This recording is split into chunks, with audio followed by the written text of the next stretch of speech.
나타내기 위한 동의적 표현으로 반복되고 있는 거죠. 이것도 두려움이나 무서움이나 같은 얘기잖아요. 그죠? 그러니까 동의적 표현으로 이게 반복적으로 우리가 동의적 표현은 뭐라고 했어요? 동의적 표현은 우리가 병행이라고 얘기죠. 병행.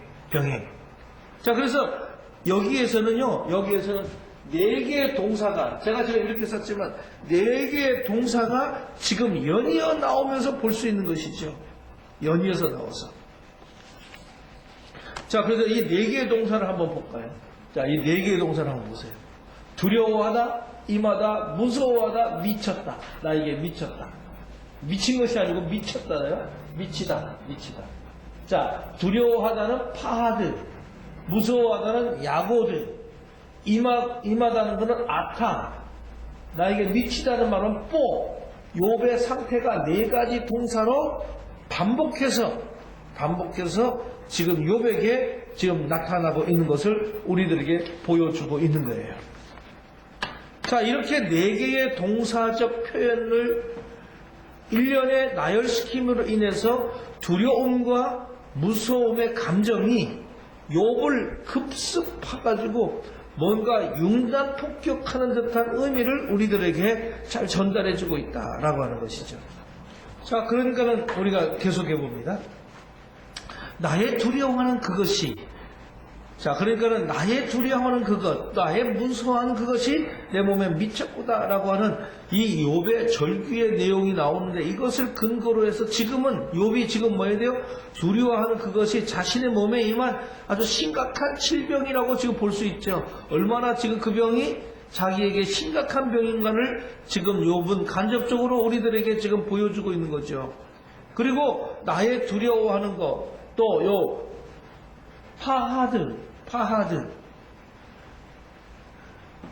이 매운 욥의 두려움이 그렇게 단순하게, 우리가 두려움이라는 말을 단순하게 설명해서는 안 되는 단어예요. 이 단어가. 욥에 있어서 가장 큰 두려움 그 자체라고 하는 거예요. 두려움 그 자체. 그래서 이게 원어적으로 이야기하면 이런 얘기, 나의 두려워하는 그것이라고 하는 말은 나의 두려워하는 두려움이라는 말이 이렇게 써져 있는 거예요. 나의 두려워하는 두려움. 그러니까 두려워하는 것은 단지 그 두려움 그 자체라는 사실을 우리들에게 지금 보여주고 있는 모습이에요. 그래서 자기를 급습하고 그것이 자기를 덮쳐오는 것을 느꼈던 것이에요. 그 두려움을. 그래서 욥은 이미 자신에게 임한 이 육체적인 질병뿐만 아니라 자신을 급습한 이 두려움 그 자체, 그리고 공포감에 압도되어서 애절한 탄식을 반복적으로 내뱉는 신세가 되고 만 것이라는 거죠. 그래서 이 본문은 욥의 애절한 탄식을 반복적으로 지금 자기가 너무나 고통스럽고 힘들고 어려운 그 상황에 애절한 탄식을 하는 애절한 탄식의 내용이지, 이것이 욥 자체가 부정적인 단어를 사용하고 싶어서 부정적인 단어로 사용한 내용은 결코 아니라는 얘기잖아요. 우리 예수 믿는 사람들도 그러잖아요. 내가 모든 것 하나님에 맡기고 살지만, 긍정적인 삶을 살지만 나에게 극심한 어떤 아픔과 고통이 찾아올 때 뭐합니까? 탄식한 소리 하잖아요. 그러면서 우리는 뭐 해야 돼요? 하나님께 또 기도하고 하나님을 내가 기대면서 나갈 수 있는, 그리고 그런 것을 낫게 해달라고 하는 그런 일. 욥도 마찬가지잖아요. 욥이 처음부터 그것을 부정한 것이 아니라 자기가 받아들이면서 자기가 이 고통스럽지만 나중에 어떻게 합니까? 하나님을 붙잡고 하나님과 함께해서 그 치유의 역사가 일어나고 있는 것을 우리는 볼 수 있다는 말이죠. 어디에도 욥이라는 사람은 부정적인 이야기하는 것이 아니에요. 부정적인 단어를 사용하는 것이 아니에요. 목사들이 잘못하니까는 이런 것들 갖다가 이렇게 사람들에게 이야기해줘가지고 이게 뭔 창피한 일이냐. 그러면 우리가 이렇게 돼야 돼요. 자, 그러면 제가 여기서 한 가지 더. 그러면 이 전체, 이 두려움이라고 하는 23절 전체가 왜 두려움이 될 수밖에 없는, 어떤 공식으로 그러면 이루어지냐? 구조로 보게 되면 3장 전체를 봐봐야 돼요. 3장 전체를. 우리가 항상 성경을 보면 앞뒤 절차 다 보고 이걸 해야지 나중에 설교할 때, 자, 욥의 3장 전체를 봅니다, 지금. 하나하나씩 제가 설명해 보겠어요. 욥의 3장 전체를 보면 첫째 3장 1절부터 10절까지. 자, 1절부터 10절까지 내용이 무슨 내용이냐? 이런 내용이에요. 욥 자신이 지금 잉태한 날, 해산한 날이 없어야 한다고 지금 회고하고 있는 거예요. 자기가 지금 뭐 하고 싶다는 거예요. 얼마나 고통스러운 현상이 일어나고 있다면 나는 지금 뭐 차라리 잉태 안 했으면 좋겠다. 나는 태어나지 않았으면 좋겠다. 지금 이 얘기를 지금 하고 있는 거죠. 차라리 내가 임신되지 않았으면 엄마 배에서. 그렇죠? 너무나 힘드니까 자기가 뭐야 돼요. 차라리 태어나지 않았고 잉태되지 않았고 해산한 날이 없었어야 되는 건데 내가 태어나가지고 내가 임신돼가지고 이게 문제다는 거예요. 그 두 번째 11절부터 19절까지를 봅니다. 11절부터 19절까지는 뭐에 대한 내용이냐면 이런 내용이죠. 태어나면서 차라리 나는 사산이 되었어야 했다고 절규하는 모습이에요. 나는 사산 되었으면 좋겠다. 얼마나 힘들고 고통스러웠으면 내가 잉태되지가 해산하고 내가 차라리 임신하지 않았으면 좋겠고, 두 번째 뭐 해야 돼요? 태어났다면 차라리 낳았다가 죽었으면 좋겠다. 사산. 그 다음에 세 번째 20절로 24절까지 얘기입니다. 이제 20절로 24절까지 얘기 보면은 뭐 해야 돼요? 욥의 회의에 대한 그의 애절한 탄식이 우리가 지금 금방 공부했던 것이죠. 그죠? 자, 그러니까 이것도 지금 3장도 전체적으로 뭐가 되고 있어요? 점칭적 방법이 되어졌어요. 내가 차라리 뭐 해야 됐다? 임신하지 않았으면 좋았을 텐데. 그 다음에 두 번째는 뭐 해야 돼요? 태어나도 사산했어야 되는데. 그리고 뭐 해야 돼요? 너무나도 고통스러운 애절한 탄식이란 말이에요. 탄식. 그러니까 뭐 해야 돼요? 회고, 그 다음에 뭐, 회고, 사산, 그 다음에 탄식. 이렇게 되죠. 그죠? 네. 그러면 요 세 가지가 다 합쳐져서 보세요. 1장 10절과 11장 19절과 20장 24절이 합쳐져서 뭐가 되냐? 바로 23절에 두려움이라는 게 되는 거예요. 두려움.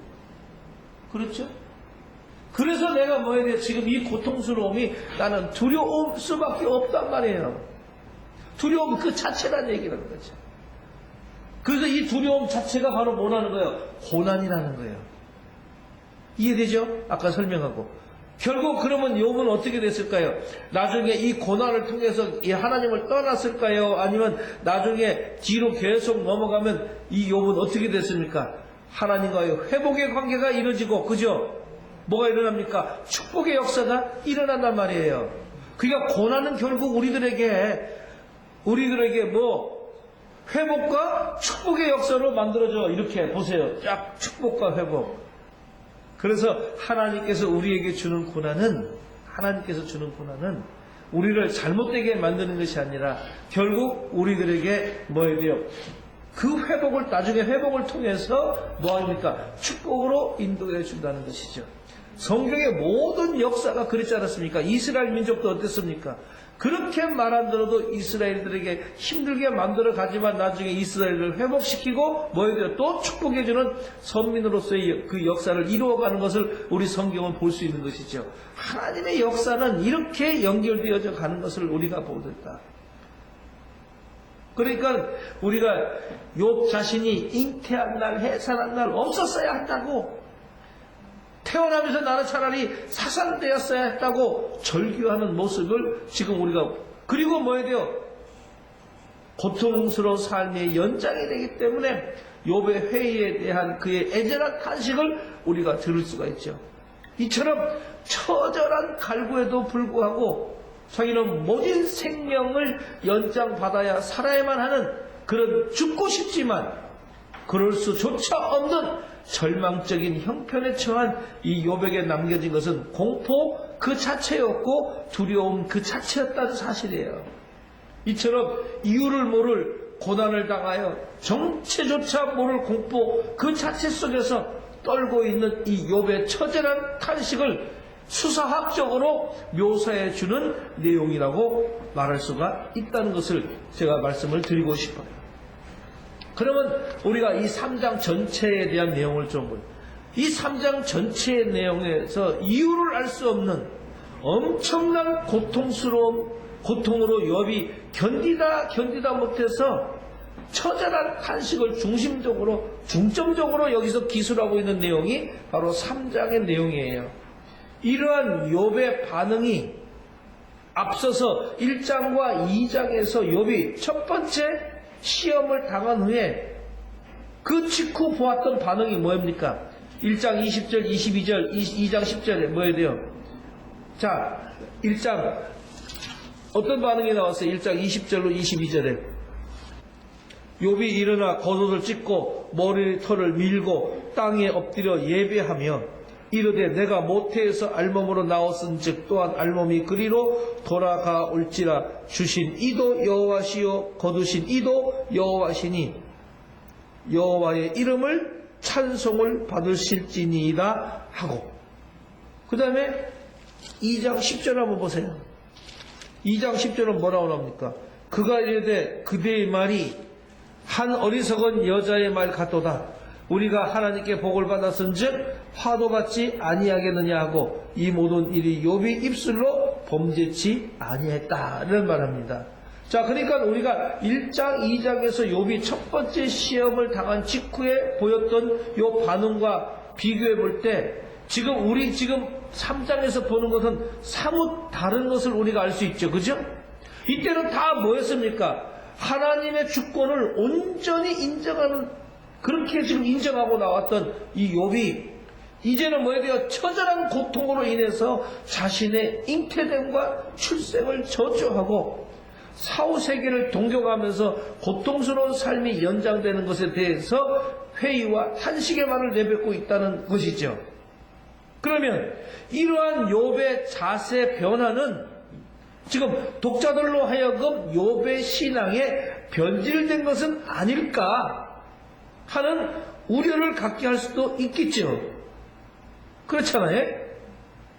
또 과거에 첫 번째 시험을 당한 직후와 마찬가지로 한결같이 하나님을 찬송하고 도리어 감사의 고백을 하였으면 하는 이 아쉬움을 주기도 합니다. 물론 욥이 하나님의 주권을 전적으로 인정하고 자신에게 주어진 이 고난의 의미를 모른다 해도 이를 감내하는 것은 마땅히 기대할 수 있는 행동이지요. 어쩔 수 없이 할 수도 있는 이야기입니다. 그래서 이렇게 미치지 못하는 욥의 모습을 통해서 그의 신앙적 한계를 볼 수 있기도 우리는 하자는 거예요. 그러나 이러한 기대에만 우리가 사로잡혀서 욥이 이 한 말 자체만 가지고 그를 섣부르게 평가하는 것은 처절한 고통 속에 사로잡혀 있는 욥의 현실을 이해하지 못한 성급한 평가라고 아니할 수가 없지 않겠느냐라는 것이죠. 그죠? 우리는 누구나 다 힘들고 어려운 상황이 오면 이 고통의 탄식의 이야기를 할 수가 있어요. 인간이기 때문에. 이러한 욥의 탄식은 지금 피와 살과 눈물이 있는 한 인간은 견디기 어려운 현실의 고통 속에서 어쩔 수 없이 내뱉는 애절한 신음소리에 가까운 것이지 이것이 욥의 신앙을 위배되거나 또는 하나님을 거역하는 범죄 행위로 판단될 수는 없다라고 하는 평가를 저는 내리고 싶은 거예요. 그렇지 않습니까? 네. 아울러서 욥은 뭡니까? 그 처절한 고통의 현실 속에서도 그가 넘지 말아야 될 극단적인 자리, 다시 말하면 하나님을 원망하는 자리까지는 나가지 않는다는 것입니다. 비록 그는 극한 상황에 처해서 지금 애절한 탄식을 내뱉고 있지만 자신의 신앙의 순전함을 자기는 포기하지 않는다는 것이에요. 그렇지 않습니까? 그래서 죽음을 동경하면서도 이 죽음을 동경하면서 고통과 공포에 떨고 있지만 스스로 죽음을 택하여 하나님의 주권을 침해하지 않았다는 것이 욥의 결정적인 문제잖아요. 이 같은 측면에서 우리가 3장의 전체적인 내용은 표면적으로 볼 때에 어떤 부정적인 측면도 없지 않지만 견디기 힘든 처절한 형편 속에 자신의 답답한 신경을 정직하게 하나님 앞에 토로하는 애절한 탄식과 동시에 자기가 붙들어야 될 하나님을 향한 소망의 끈을 놓지 않으려고 하는 욥의 처절한 몸부림이라고 말할 수 있고, 그렇게 우리는 해석되어질 수 있다는 것을 우리는 이 3장을 통해서 볼 수가 있는 것이죠. 그렇기 때문에 우리가 이런 것을 통해서 욥에 대한 부분들을 잘 우리가 이해하는 것이 좋겠다라고 하는 것이죠. 그래서 오늘 25절의 문제가 욥이 자기가 두려워하던 그것에 임하고 무서워하던 그것이 자신의 몸에 미쳤다는 것을 지금 말하고 있으면서 욥은 세상의 고난과 불평이 사람에게 임한다는 사실을 모르는 사람이 아니었다는 것입니다. 그런 누구에게도 임할 수 있다는 것이죠. 이것은 오늘 우리가 오늘 의를 행하다가도 내일 뭐에 대해 불의를 행하면 얼마든지 그와 같은 불평이 닥칠 수가 있겠지요. 그래서 욥은 주의했습니다. 자녀들이 잔치를 하고 난 다음 날에 혹 자녀들이 말로라도 하나님께 죄를 범할까봐 염려해서 자녀의 수대로 변제를 드릴 정도였던 것이죠. 그러나 이러한 노력에도 불구하고 불평은 그를 피해가지 않았습니다. 지금 이번 본문에서 25절에서 그것을 고백하고 있는 것이에요. 이와 같은 사실로부터 우리가 알아야 될 것은 뭐입니까? 오늘 우리가 여기로부터 받아야 될 것은 고난의 길, 다시 말하면 요 십자가의 길, 이 고난의 길, 십자가의 길은 우리의 의지와 노력으로 피해갈 수는 없다는 사실이라는 것을 우리들에게 인지해 주는 것이죠. 우리가 신앙의 사람인 이상 각자의 배당된 십자가를 우리는 피해갈 수 있는 천운이라는 것은 없습니다. 요행이라는 건 없어요. 그렇잖아요. 사실 얼마나 많은 이들이 자기가 져야 하는 십자가를 피해 가기를 기대하는지는 모르지만은 자기만큼은 하나님께서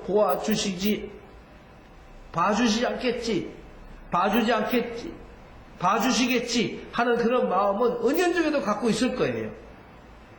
신앙생활을 잘하는 이면에는 이런 것을 기대하는 일만의 마음도 없지 않아 있습니다. 그렇잖아요. 그래서 하나님의 마음에 잘 들고서 고난 대신에 복만을 누리고자 하는 그런 마음도 있습니다. 하지만 하나님의 아들이신 예수 그리스도조차 십자가에서 쓴 자를 피해 가지 않았다는 거예요. 겟세마네에서 땀 흘려 피로 변하도록 눈물과 통곡으로 하나님께 아뢰지만은 하나님께서 원하는 자는 피해갈 수가 없었다는 것입니다. 그러한 주님께서는 누구든지 당신을 따르고자 하는 자는 자기 십자가를 지고야만 당신을 따를 수 있다고 그렇게 누가복음 9장 23절은 우리들에게 말하고 있죠. 그래서 그리스도인이라면 누구도 고난을 피해갈 수 없다는 그런 말이에요. 단언하고 확인되는 것이죠. 그런데 오늘 우리는 어떤 요행수를 바라고 있지 않은가 우리 한번 생각해 봐야 될 것이죠. 조그만 시련이 닥쳐도 사람들은 성수주일하고 또 11조를 드리고 주일마다 충성봉사했는데 나에게 이런 시련을 우리가 주느냐고 원망하고 있지는 않을까? 이제 고난에 대한 우리의 생각부터 바꿔야 된다는 거예요. 고난은 내가 피한다고 피할 수 있는 것이 아니라는 것입니다. 이 고난은 하나님께서 보잘것없는 신앙생활을 잘하는 것과도 무관합니다. 그래서 죄를 전혀 범치 않는 것과도 무관한 것이죠. 그리스도인이라면 자동적으로 따라오는 것이죠. 시차가 있고 무게가 차이가 있을 뿐이지 이것을 피해갈 자는 이 세상에 아무도 없다는 거죠. 그렇기 때문에 주가 주시는 고난의 십자가를 언제든지 달게 쥐고 따라갈 수 있는 저와 우리 목사님들 여러분들이 다 함께 우리가 그 준 십자가를 이게 고난의 길이요 십자가의 길이라는 것을 우리가 인정하고 우리가 그것을 따라가는 그런 아름다운 모습들이 우리들에게 주어질 때에 우리들 나중에 회복과 축복의 역사로 우리를 인도하시는 그런 모습이 되어진다는 것을 우리가 이 욥의 25절, 3장 25절을 통해서 우리는 알 수 있는 그런 내용의 모습이라는 것을 우리가 다시 한번 생각해 봐야 되겠다라고 하는 것을 말씀을 드립니다. 우리가 성경을 이런 식으로 성경을 이렇게 한 절을 보더라도 앞뒤를 잘 문맥을 봐야 되고 전체를 봐야 되고 좀 더 넓이를 보면서 한쪽으로 한 절로 우리가 압축되어져 와야 되는데 이게 바로 뭐냐면은 바로 이 삼통, 이게 바로 삼통이에요. 삼통이 뭐예요? 통합, 통전, 통합, 통선, 삼통. 통전, 통합, 통선. 이게 우리가 히브리적 사고란 말이죠. 그래서 항상 우리가 이 삼통을 통해서 삼통적인 관점에서 성경을 보는 그런 눈을 자꾸 길러야 돼. 여기서 나온 것이 바로 뭐냐면 바로 그들의 종교가 나오고 그다음에 그들의 문학이 나온 거예요. 그래서 이 두 가지가 나온 것이 바로 뭐냐면 키아집니다. 그러니까 반드시 성경을 전체를 훑어볼 하나의 문맥을 보더라도 앞뒤를 보고 좀 더 넓이를 보면서 이 구성이 어떻게 이렇게까지 되었는가를 우리가 보면서 그러니까 키아점 구조를 잘 찾아야 되겠지, 그렇죠? 이런 식으로 키아점 구조 찾아서 우리가 삼통 관계를 통해서 키아점을 찾아서 우리가 분명하게 이 말씀이 무엇으로 주어지고 하나님의 의도는 무엇인가를 제대로 찾아가는 것이 바로 히브리 역사. 그래야 성경을 제대로 우리가 이해할